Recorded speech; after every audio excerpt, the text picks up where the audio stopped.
نہ لہجے میں خوف، اقتدار سے نکل چکا، قاتلانہ حملہ ہو چکا، جان سے مارنے کی کوشش ہو چکی اور جان کو ابھی بھی خطرہ ہے، یہ سیاسی مخالفین کہہ رہے ہیں۔ دہشت گرد، فسادی، فتنہ، کافر، غدار بنا دیا گیا۔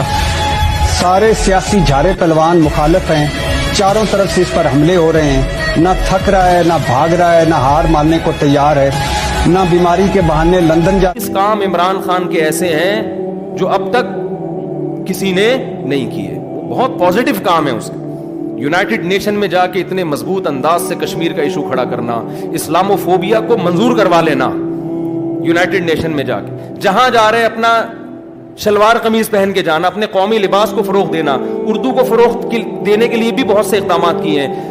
کالج میں، یونیورسٹیوں میں قرآن کی تعلیم کو لازم قرار دیا ہے۔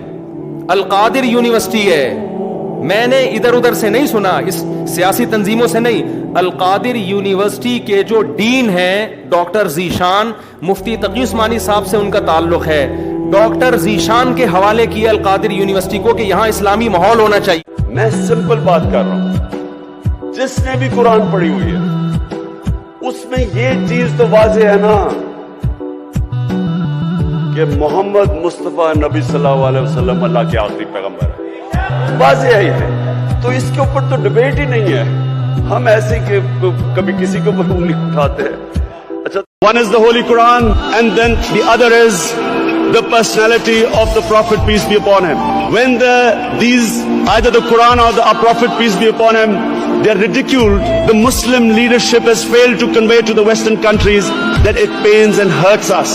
And inshallah the time is coming where in the Muslim world we should have democracies rather than dictators and kings running Muslim countries who do not represent the Muslim public opinion.